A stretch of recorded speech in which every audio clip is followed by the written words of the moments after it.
Her uncle's killer was dead.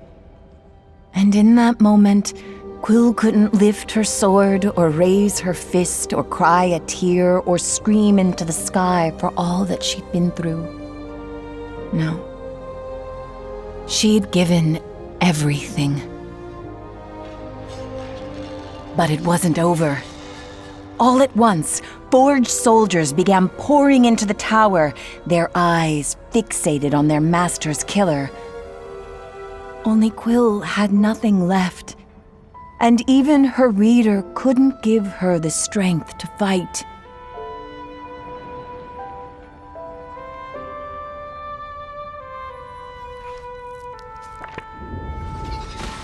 Outside the castle was a scene not unlike the Cinder Night. But Sahima was no child this time, and her years fighting to survive had afforded Quill enough time to defeat Tylan. Still, she was surrounded. And Barnard conjured from the ancients a primordial fury that turned arcane steel into molten waste. Even so, soldiers poured in from every realm, and his aching arms started to waver. But something in the distance caught their eyes.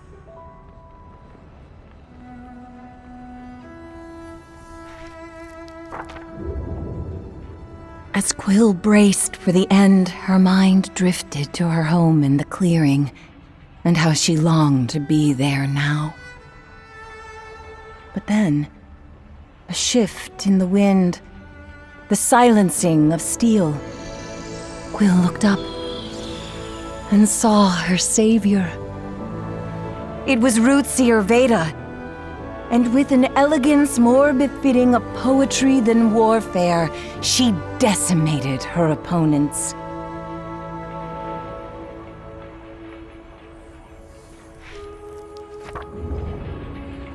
And while Veda and the sprites vanquished the last of the arcane, Quill mustered the strength to stand. Then, with nothing more than the clasp of her small hands, this young mouse from the clearing held all 5 glass. She felt it. Power born from creation itself. The world around her faded to the background as Quill gazed at her reader. Towering against the swirling chaos of the open sky, they looked ethereal, godlike. And she had to let go.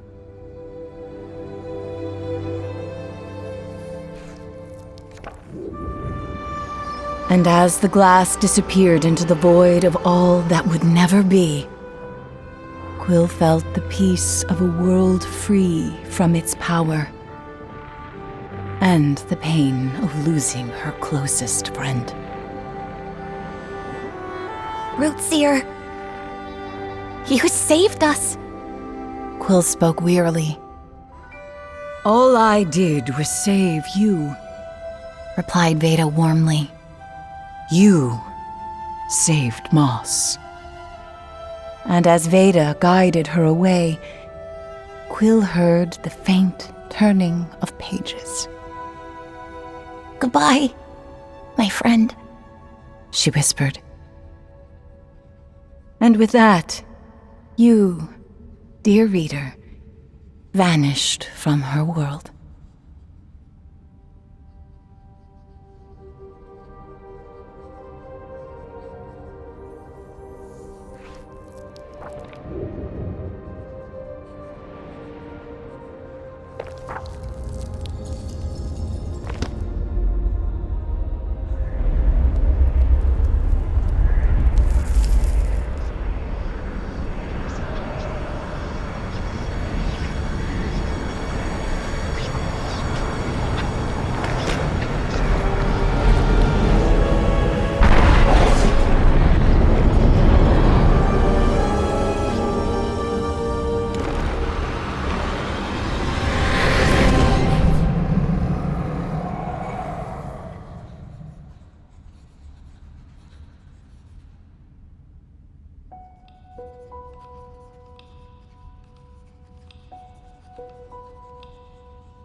I thought I was dead.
We remember you, dear reader, even if you do not remember us. You see, this is no ordinary book.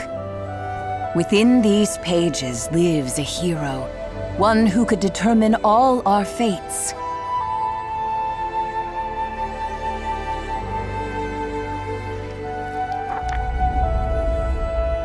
She needs a reader who knows just how important they truly are. Shall we begin?